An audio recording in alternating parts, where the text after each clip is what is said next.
আমরা উত্তরাঞ্চলের যারা বাসিন্দারা আছি, আমরা নানা দিক দিয়ে ভোগান্তির মধ্যে আছি, বৈষম্যের শিকার হয়ে আছি। গোটা বাংলাদেশের মধ্যে উত্তরাঞ্চল নানা দিক দিয়ে পিছিয়ে আছে। আমরা যারা গোটা রংপুর বিভাগের বাসিন্দারা আছি এবং বগুড়ার যারা আছেন, তারা যদি ঢাকার সঙ্গে যোগাযোগটা করতে চান রেলপথে, তাহলে তাদেরকে অতিরিক্ত প্রায় 120 কিলোমিটার এবং 4 ঘন্টা অতিরিক্ত সময় তাদেরকে রেলের মধ্যে থাকতে হয়।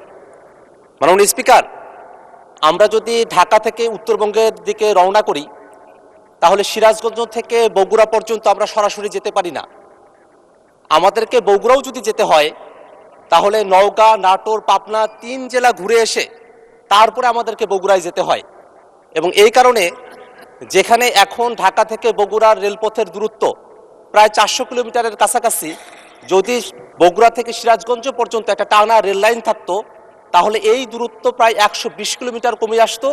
এই দূরত্ব হয়ে দাঁড়াতো তখন 280 কিলোমিটারের কাছাকাছি। এটা আমরা যারা রংপুরের বাসিন্দা আছি তাদের জন্য একই রকমের সত্য।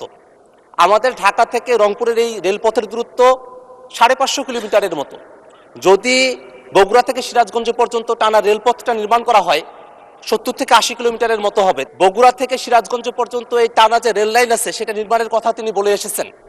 আমরা প্রায় 20 বছর যাবত উত্তরবঙ্গের যারা বাসিন্দারা আছি, এই রেলপথ নির্মাণের কথা আমরা শুনে আসছি, কিন্তু এখনো পর্যন্ত নানা বাস্তবতার কারণে সেটাকে এখনো পর্যন্ত আমরা আশার আলো আমরা এখনো পর্যন্ত দেখি নাই। আমরা শুনি যে জমি অধিগ্রহণ চলছে, কিন্তু এটা কখন কন্ট্রাক্টে যাবে, কখন বাস্তব হবে, সেটা এখনো পর্যন্ত আমাদের জানার বাহিরে।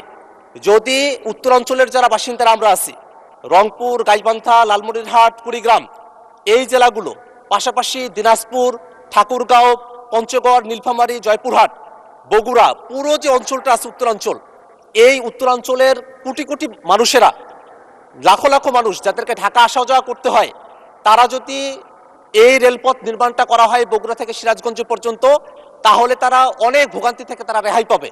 এবং আমাদের উত্তরাঞ্চলের যে কৃষি পণ্যগুলো আছে, সেগুলো আমরা খুব সহজে ঢাকা পর্যন্ত আমরা আনা নেওয়া করতে পারবো। এবং এই যে অতিরিক্ত 120 কিলোমিটার চলতে হয়, তার কারণে কিন্তু অতিরিক্ত জ্বালানিও খরচ হয়, অতিরিক্ত ভাড়াও আমাদেরকে দিতে হয়। আমাদের ভাড়া কমে আসতো, দূরত্ব কমে আসতো, আমাদের সময় কমে আসতো। এই কারণে আমি মাননীয় মন্ত্রীর কাছে আহ্বান রাখবো, আমার যে উপজেলা দুইটি আছে, কাউনী এবং পীরগাছা, এখানে দুটি রেল স্টেশন রয়েছে, সেগুলোকে আধুনিকায়ন করে বগুড়া থেকে সিরাজগঞ্জ পর্যন্ত সরাসরি রেলপথ নির্মাণ করা হোক।